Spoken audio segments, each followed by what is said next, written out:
Allahu alam, saya kira cukup sampai di sini, kita buka tanya jawab. Bagaimana cara menasihati suami agar rajin menuntut ilmu? Saya khawatir suami tersinggung kalau dinasihati terus-terusan, Ustaz.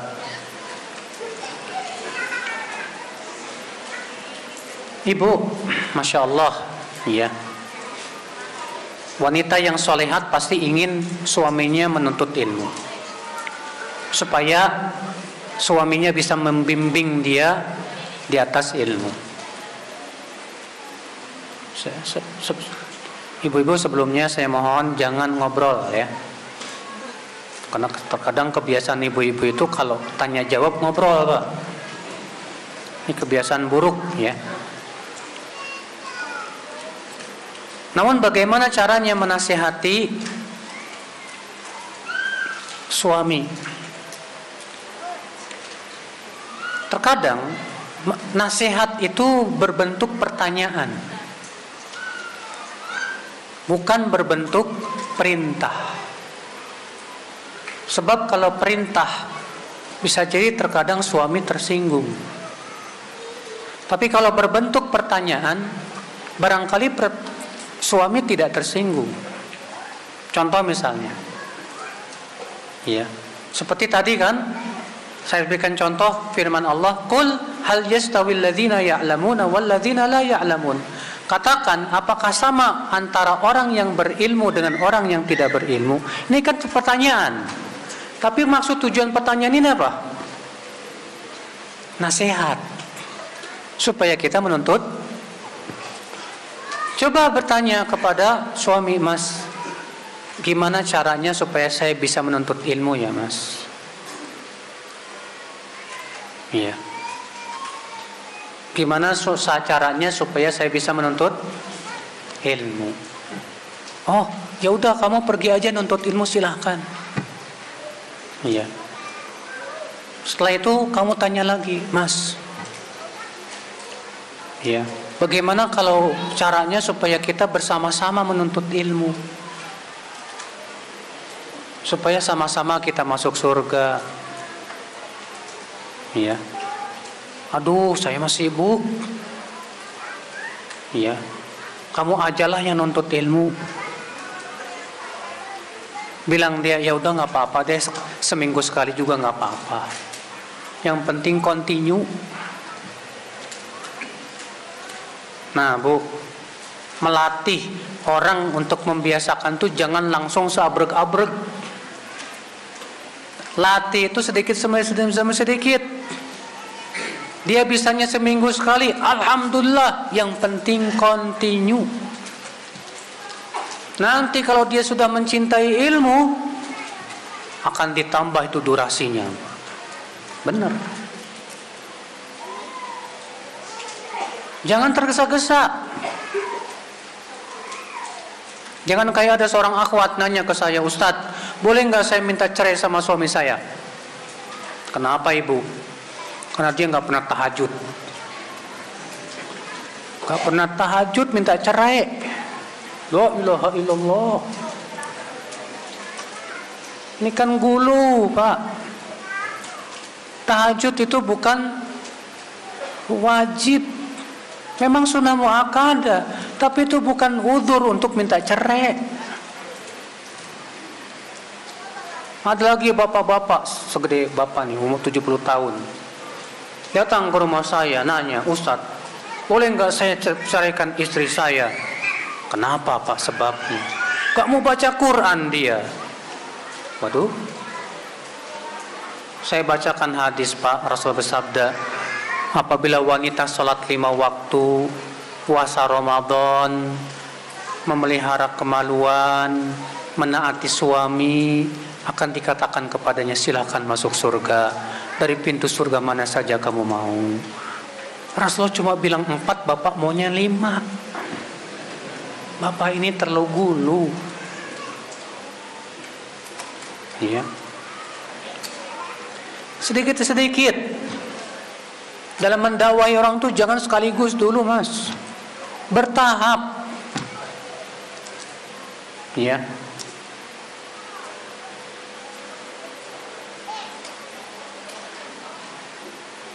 Bagaimana agar tidak goyah di tengah fitnah akhir zaman? Agar tidak goyah nuntut ilmu, Pak. Duduk di majlis taklim. Wallahi majlis taklim di zaman fitnah itu, Pak, keamanan dari fitnah biiznillah. Kenapa? Karena Rasulullah yang mengatakan demikian. Ketika Rasulullah bersabda, apa kata Rasulullah SAW dalam hadis yang dikeluarkan Imam At-Tirmidzi dan disebutkan diriwayatkan juga oleh Al-Imam Ibnu Abdul Bar dalam kitab Jami' Bayanil Ilmi wa Fadlih, dan hadis ini dihasankan atau disahihkan oleh Syekh Al-Albani rahimahullah.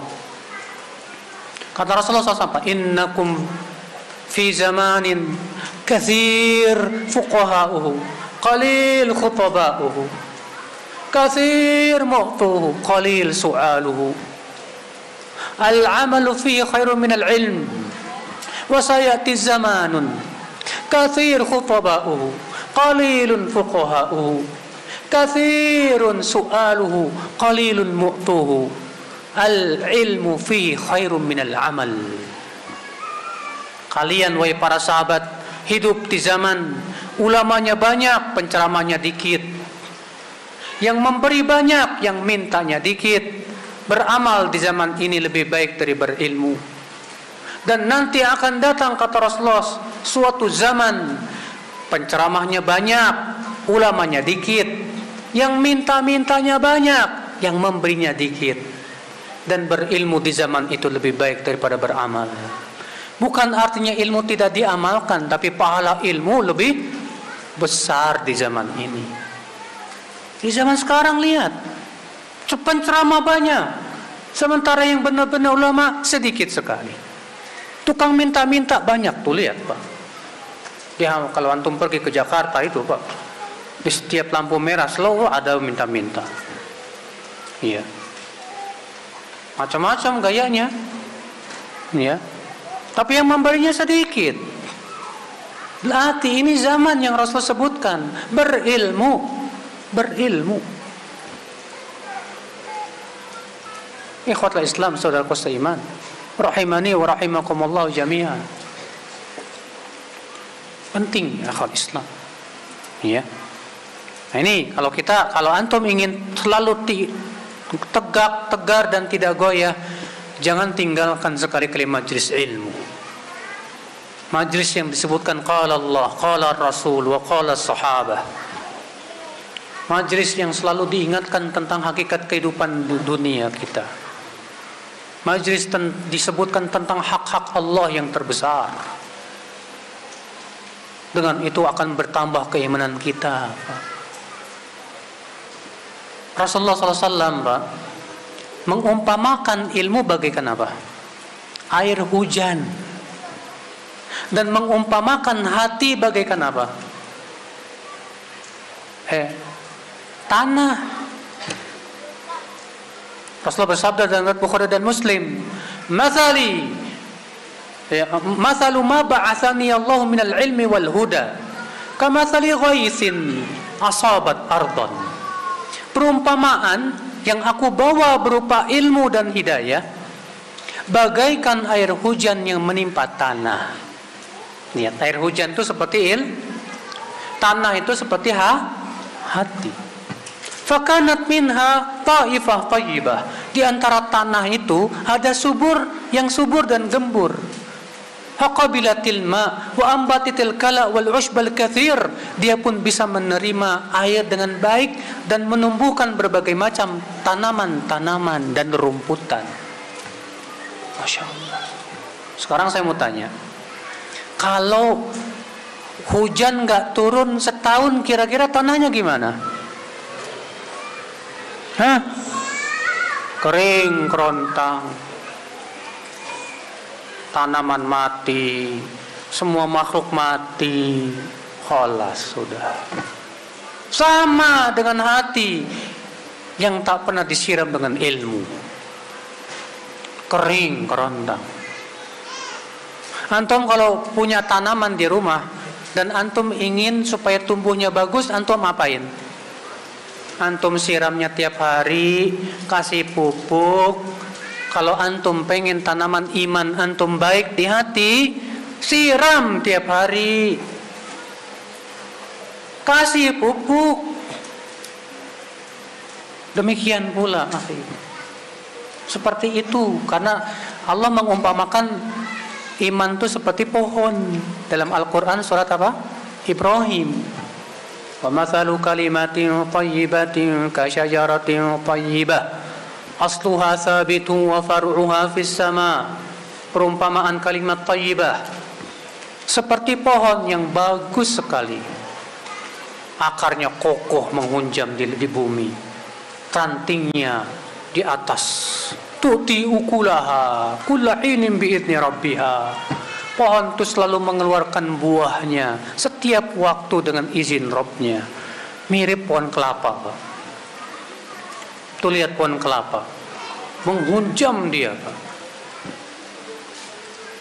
Sementara rantingnya di atas, buahnya setiap waktu dia keluar. Bayangkan kalau misalnya hujan tidak turun, tidak ada ilmu. Maka ya akal Islam, siapa yang kita ingin selamat di zaman fitnah, fa'alaihi bil ilm. Hendaklah ia ke majlis ilmu. Jangan sekali-kali pensiun dari majlis taklim. Kalau antum pensiun dari PNS nggak masalah. Antum pensiun dari jenderal nggak masalah. Yang musibah itu kalau pensiun dari majlis taklim. Ya. Musibah. Kalau antum sudah pensiun dari majlis taklim, itu artinya antum bakalan jadi orang bodoh. Ya. Sampai kapan dong Ustaz kita menuntut ilmu? Sampai kuburan, Mas. Imam Ahmad, beliau sedang menulis pakai mahbaroh. Mahbaroh itu tinta. Lalu ada seorang bertanya, ila mata tumsikul mahbaroh? Wahai Abu Abdillah, sampai kapan kamu megang terus itu pena? Apa kata Imam Ahmad? Ilal makbaroh, sampai kuburan. Sampai kuburan kita menuntut ilmu. Jangan pernah lepas.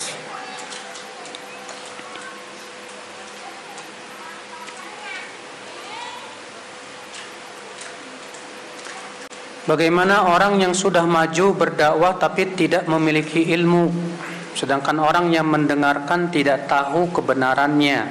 Jadi mereka yang mendengarkan menerima dakwahnya. Apa balasan orang seperti ini? Ngeri di hari kiamat, nanggung dosa orang banyak.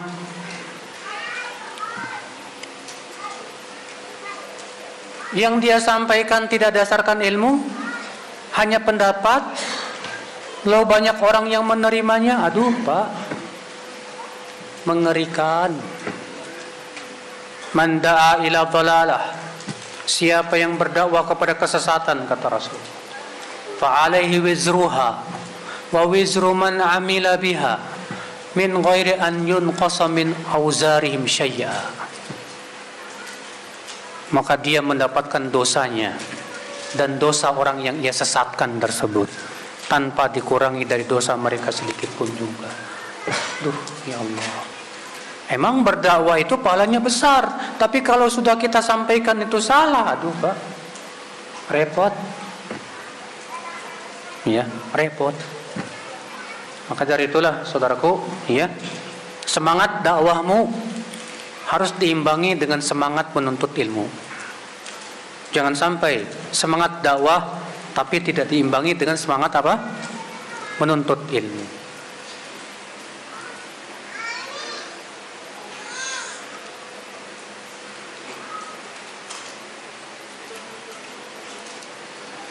Dalam hadis Nabi bersabda, Allah dan para malaikatnya, penghuni langit dan penghuni bumi, hewan melata sampai-sampai semut-semut yang ada di lubangnya, sampai ikan paus bersalawat kepada orang yang mengajarkan kebaikan. Apa yang dimaksud dengan penduduk langit? Ahlus sama. Dalam bahasa Arab, kata benda yang bersifat tunggal, kalau idhofahkan maknanya umum. Maknanya apa? Umum. Maka masuk padanya semua penduduk langit. Semua penduduk apa? Langit. Pak, minumnya pakai tangan kiri, tangan kanan, Pak, jangan pakai tangan kiri. Nama saya Pak Udin, Masya Allah. Jatisari Sindang Barang, Cianjur Kidul. Semoga Allah merahmati antum Pak Udin, memberikan semangat antum menuntut ilmu, dan semoga Allah mewafatkan antum di atas husnul khotimah. Mau bertanya, jika sholat id ada tambahan takbir 7 plus 5, apakah di antara takbir ke takbir itu ada bacaannya? Adapun dari Rasulullah tidak ada dalilnya. Adapun dari sebagian sahabat, na'am, ada riwayat Abdullah bin Mas'ud. Ibnu Mas'ud membaca di antara sela-sela takbir itu subhanallah, alhamdulillah, la ilaha illallah, Allahu akbar. Tapi untuk mengatakan itu sunnah butuh dalil dari Rasulullah sallallahu alaihi wasallam. Ya.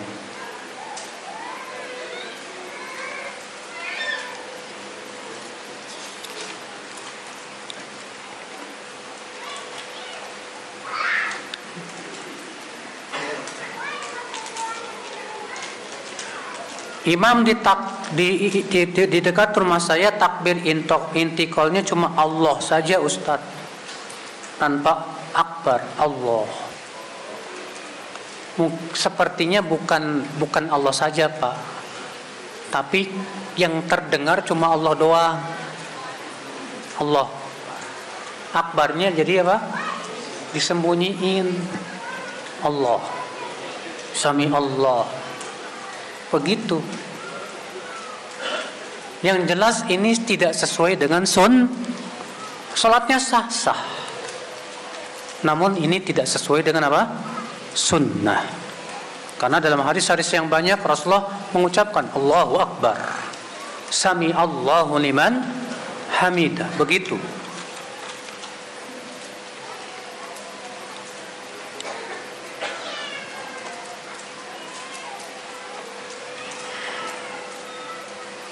Bagaimana sikap saya kepada seorang yang dianggap ustadz, padahal dia tidak mengenyam pendidikan agama, hanya sebatas warisan yang ayahnya dahulu kiai.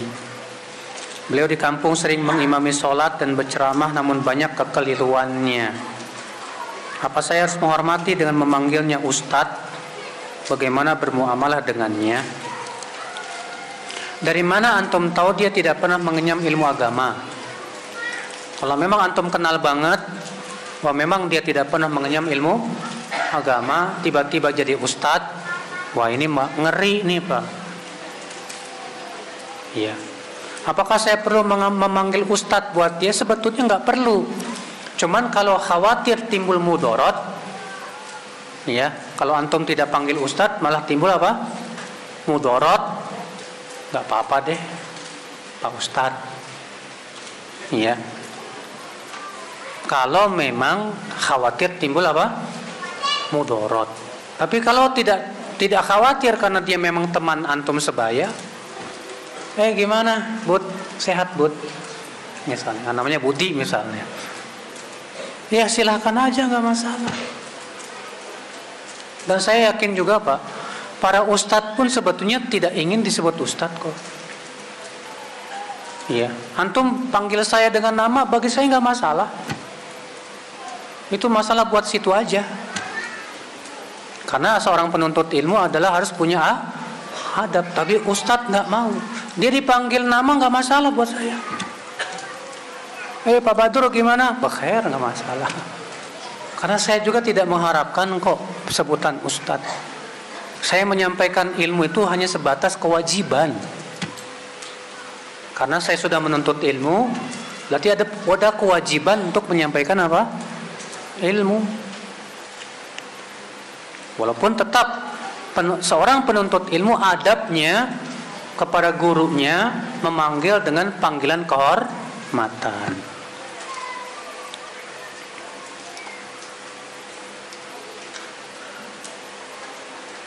Mana yang lebih utama? Sholat sunnah qobliyah di rumah tapi ketinggalan takbiratul ihram, atau qobliyah di masjid tapi dapat takbiratul ihram? Mendingan antum qobliyah di masjid. Karena mendapatkan takbiratul ihram lebih penting daripada sholat sunnah di rumah. Iya. Dan pahalanya agung.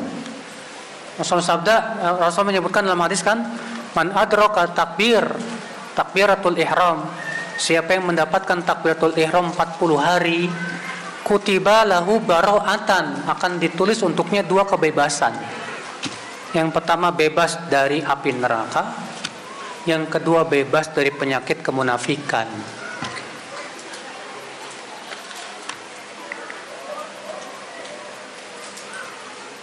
Benarkah membicarakan keburukan orang kepada orang yang kita anggap keluarga agar tidak seperti orang itu diperbolehkankah? Kalau dia melakukan keburukan itu terang-terangan gak apa-apa. Karena Rasul bersabda, kullu ummati mu'afan illal mujahirin. Setiap umatku dimaafkan kecuali yang terang-terangan.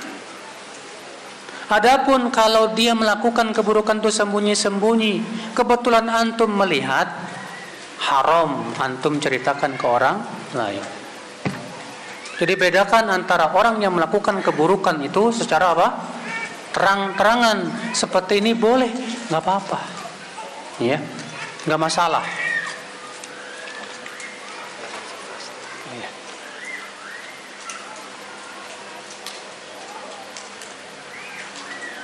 Bagaimana cara mengetahui kalau guru tersebut manhaj akidah akhlaknya lurus? Bolehkah sebelum duduk di majelis kita menanyakan latar belakang pendidikannya? Boleh. Bahkan itu dilakukan oleh para ulama salaf. Tapi nanyanya kalau bisa jangan langsung ke orangnya. Kepada orang-orang yang tahu tentang dia. Nanti dia tersinggung, Mas. Syekh Shalih Fauzan mengatakan, kalau siapapun yang ingin berguru kepada seseorang, lihat pertama gurunya siapa, di mana menuntut ilmu, siapa teman-teman akrabnya. Itu harus supaya kita tahu benar akidah dan manhajnya, Mas. Al-Hasan bin Saleh berkata, kunna idza aradna an najlisa fi majlisi ahadin an nakhudha hadithan ahadin jalasna syahrain nanzuru fihi wa natasa'al an. Kami dahulu kalau mau mengambil hadis dari seseorang, mau mengambil ilmu dari seseorang, kami perhatikan dulu orang itu 2 bulan sampai kami bertanya-tanya ke orang-orang, siapa dia, bagaimana orangnya, bagaimana ilmunya, bagaimana akhlaknya, bagaimana, sampai sedetail itu, Pak. Karena ini kehati-hatian din.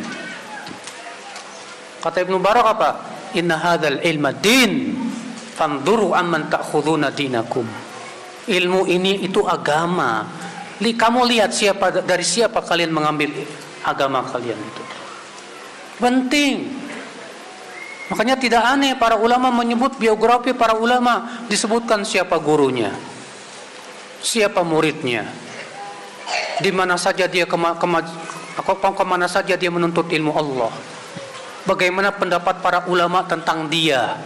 Silakan baca sama antum kitab Syiar Alamun Nubala, Tarikhul Islam, banyak lagi, Pak. Itu menunjukkan mereka itu, Pak, detail, Pak. Nggak kayak kita. Saya pernah ketemu sama orang dari mana? Dari majelis Ustadz Yazid bin Abdad. Ustadz Yazid bin Abdad. Tadlu. Kok Yazid bin Abdad sih? Maksudnya Ustadz Abdul Hakim Abdad. Dia kira Ustadz Yazid. Ustadz Yazid kan Ustadz Yazid Jawas. Ustadz Yazid bin Abdad. Nama aja kamu nggak tahu. Kenali dulu gurumu yang benar. Penting, mengenal guru itu penting, saudara. Ya.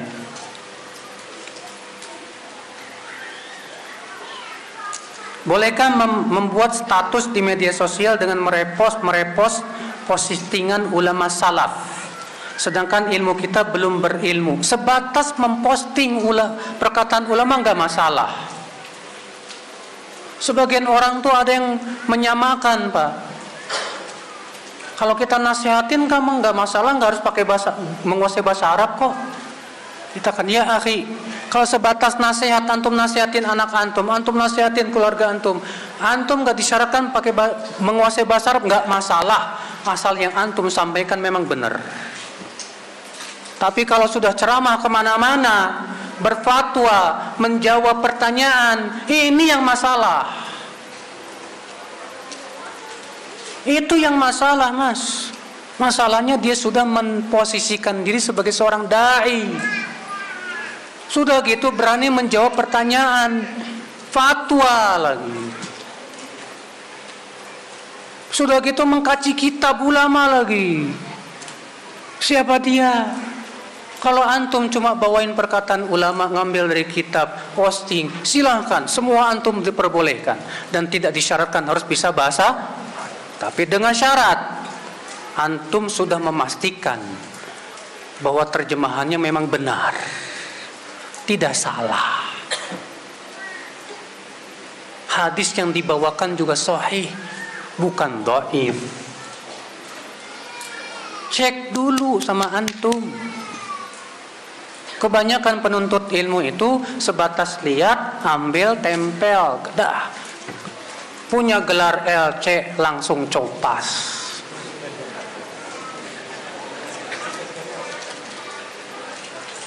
Tanpa diperiksa dulu kebenarannya. Ini yang bahaya juga, Mas. Ya, saya kira cukup. Semoga yang sampaikan bermanfaat. Ya, semoga yang sampaikan saya bisa amalkan dan kita semua bisa amalkan.